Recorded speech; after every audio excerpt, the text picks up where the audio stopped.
नवरात्रि व्रत की पावन व्रत कथा। ये नवरात्र व्रत संपूर्ण कामनाओं को पूर्ण करने वाला है। नवरात्रि व्रत कथा के अनुसार एक समय बृहस्पति जी ने ब्रह्मा जी के समक्ष चैत्र व अश्विन मास के शुक्ल पक्ष में पड़ने वाले नवरात्र का महत्व जानने की इच्छा जताई।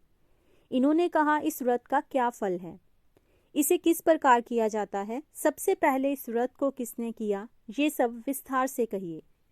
बृहस्पति जी के प्रश्नों का जवाब देते हुए ब्रह्मा जी ने कहा, हे बृहस्पति, प्राणियों के हित की इच्छा से तुमने बहुत अच्छा प्रश्न किया है।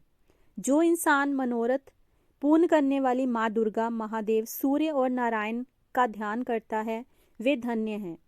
ये नवरात्र व्रत संपूर्ण कामनाओं को पूर्ण करने वाला है। इस व्रत को करने से पुत्र सुख, धन, विद्या और सुख मिलता है।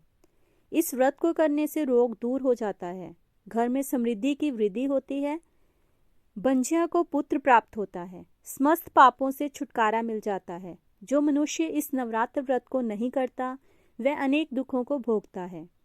यदि व्रत करने वाला मनुष्य सारे दिन का उपवास ना कर सके तो एक समय भोजन करे और 10 दिन बांधवों सहित नवरात्र व्रत की कथा का श्रवण करे।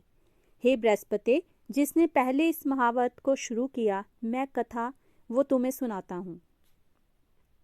ब्रह्मा जी बोले, प्राचीन काल में मनोरथ नगर में पीठत नाम का एक अनाथ ब्राह्मण रहता था। वह माँ दुर्गा का भगत था।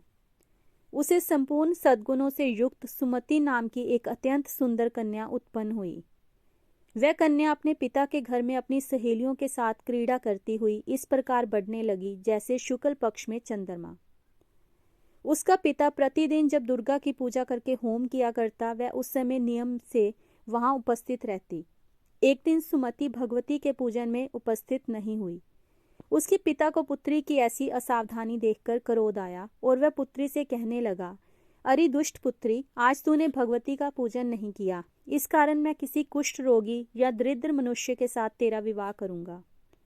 पिता की बात सुनकर सुमति को बड़ा दुख हुआ और पिता से कहने लगी, हे पिता, मैं आपकी कन्या हूँ तथा सब तरह से आपके अधीन हूँ। जैसी आपकी इच्छा हो आप वैसा ही करो। चाहे राजा से, चाहे कुष्ठी से, चाहे दरिद्र के साथ, जिसके साथ चाहो मेरा विवाह आप कर सकते हो, पर होगा वही जो मेरे भाग्य में लिखा होगा। क्योंकि कर्म करना मनुष्य के अधीन है, पर फल देना ईश्वर के अधीन है। कन्या के निर्भयता से कहे हुए वचन सुनकर उस ब्राह्मण ने क्रोधित होकर अपनी कन्या का विवाह एक कुष्ठी के साथ कर दिया और अत्यंत क्रोधित होकर पुत्री से कहने लगा, हे पुत्री, अपने कर्म का फल भोगो, देखें भाग्य के भरोसे रहकर क्या करती हो। पिता के ऐसे कटु वचनों को सुनकर सुमति मन में विचार करने लगी, मेरा बड़ा दुर्भाग्य है जिससे मुझे ऐसा पति मिला। इस तरह अपने दुख का विचार करती हुई वह कन्या अपने पति के साथ वन में चली गई और डरावने उस निर्जन वन में उन्होंने वह रात बड़े कष्ट से व्यतीत की। उस गरीब मालिका की ऐसी दशा देख देवी भगवती ने पूर्व पुण्य के प्रभाव से प्रकट होकर सुमति से कहा, हे दीन ब्राह्मणी, मैं तुझसे प्रसन्न हूँ, तुम जो चाहो तुम वरदान मांग सकती हो। भगवती दुर्गा का ये वचन सुनकर ब्राह्मणी ने कहा, आप कौन हो, वह सब मुझसे कहो। ब्राह्मणी का ऐसा वचन सुन देवी ने कहा कि मैं आदि शक्ति भगवती हूँ और मैं ही ब्रह्म विद्या व सरस्वती हूँ। प्रसन्न होने पर मैं प्राणियों का दुख दूर कर उनको सुख प्रदान करती हूँ।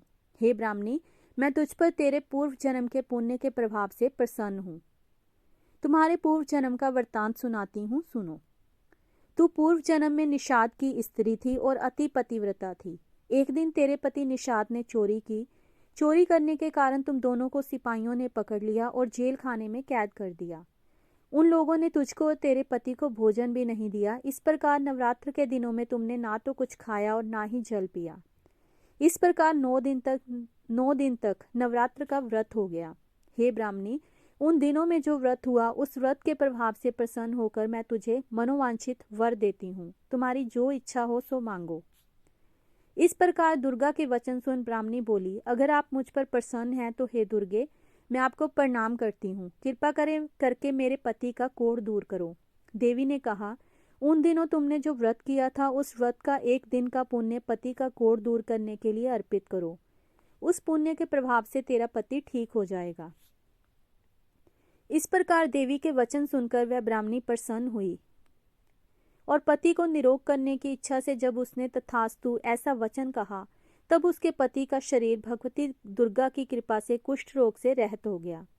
वह ब्राह्मणी पति को देख देवी की स्तुति करने लगी, हे दुर्गे, आप दुर्गति को दूर करने वाली, तीनों लोकों का संताप हरने वाली, समस्त दुखों को दूर करने वाली, रोगी मनुष्य को निरोग करने वाली, प्रसन्न हो मनोवांछित वर देने वाली और दुष्टों का नाश करने वाली जगत की माता हो। हे अम्बे, मुझ निरपराध अबला को मेरे पिता ने कुष्ठी मनुष्य के साथ विवाह कर घर से निकाल दिया। पिता से तिरस्कृत निर्जल वन में विचर रही हूँ। आपने मेरा इस विपदा से उद्धार किया है। हे देवी, मैं आपको प्रणाम करती हूँ, मेरी रक्षा करो। उस ब्राह्मणी की ऐसी स्तुति सुनकर देवी बहुत प्रसन्न हुई और ब्राह्मणी से कहा, हे ब्राह्मणी, तेरे उद्यालय नामक अति बुद्धिमान, धनवान, कीर्तिवान पुत्र शीघ्र उत्पन्न होगा। ऐसा वर देकर देवी ने ब्राह्मणी से फिर कहा कि जो कुछ तेरी इच्छा है वो मांग लो। सुमति ने कहा कि हे भगवती दुर्गे, अगर आप मुझ पर प्रसन्न हैं तो कृपा करके मुझे नवरात्र व्रत की विधि का विस्तार से वर्णन करें। ब्राह्मणी के वचन सुनकर माँ दुर्गा ने कहा, हे ब्राह्मणी, मैं तुम्हें संपूर्ण पापों को दूर करने वाले नवरात्र व्रत की विधि बतलाती हूँ। चैत्र मास के शुक्ल पक्ष की प्रतिस्पदा से लेकर 9 दिन तक व्रत करें। यदि दिन भर का व्रत ना कर सके तो एक समय भोजन करें। शुभ मुहूर्त में घट स्थापित करें और वाटिका बनाकर उसको प्रतिदिन जल से सींचें। महाकाली, महालक्ष्मी और महासरस्वती की मूर्तियां स्थापित कर उनकी विधि सहित पूजा करें। बिजोरा के फल से अर्घ देने के रूप की प्राप्ति होगी। जाय फल से अर्घ देने पर कीर्ति, दाख से कार्य की सिद्धि होगी। आंवले से सुख की प्राप्ति और केले से अर्घ देने से आभूषणों की प्राप्ति होगी। इस प्रकार पुष्पों व फलों से अर्घ देकर व्रत समाप्त होने पर 9वें दिन विधि विधान हवन करें। खांड, घी, गेहूं, शहद, जौ, तिल, नारियल, दाख और कंदम जैसी विभिन्न सामग्रियों से हवन करें। आंवले से कीर्ति की और केले से पुत्र की, कमल से राज सम्मान की और दाखों से संपदा की प्राप्ति होगी। खांड, घी, नारियल, शहद, जौ और तिल तथा फलों से होम करने से मनोवांछित वस्तु की प्राप्ति होगी। व्रत करने वाला मनुष्य इस विधि विधान से होम कर आचार्य को अत्यंत नम्रता के साथ प्रणाम करे और यज्ञ की सिद्धि के लिए उसे दक्षिणा दे। इस प्रकार बताई हुई विधि के अनुसार जो व्यक्ति व्रत करता है उसके सब मनोरथ सिद्ध होते हैं। इसमें तनिक भी संदेह नहीं है। इन 9 दिनों में जो कुछ दान आदि किया जाता है उसका करोड़ों गुना फल मिलता है। इस नवरात्र व्रत करने से अश्वमेध यज्ञ का फल मिलता है। हे ब्राह्मणी, इस संपूर्ण कामनाओं को पूर्ण करने वाले उत्तम व्रत को तीर्थ, मंदिर अथवा घर में विधि के अनुसार करें। ब्रह्मा जी बोले, बृहस्पति जी, इस प्रकार ब्राह्मणी को नवरात्रि व्रत विधि बताकर देवी अंतर्ध्यान हो गई। अत जो मनुष्य या स्त्री इस व्रत को भक्तिपूर्ण करता है वह इस लोक में सुख पाकर अंत में मोक्ष की प्राप्ति करता है। ब्रह्मा जी बृहस्पति जी से कहते हैं कि ये इस दुर्लभ व्रत का महात्म्य है जो मैंने तुम्हें बताया है। ऐसा सुन बृहस्पति जी आनंद से प्रफुल्लित हो गए और कहने लगे कि हे ब्रह्मा, आपने मुझ पर अति कृपा की जो मुझे इस व्रत का महत्व सुनाया। ब्रह्मा जी बोले कि हे बृहस्पति, ये देवी भगवती संपूर्ण लोगों का पालन करने वाली है। इस महादेवी के प्रभाव को कौन जान सकता है। बोलो देवी भगवती की जय।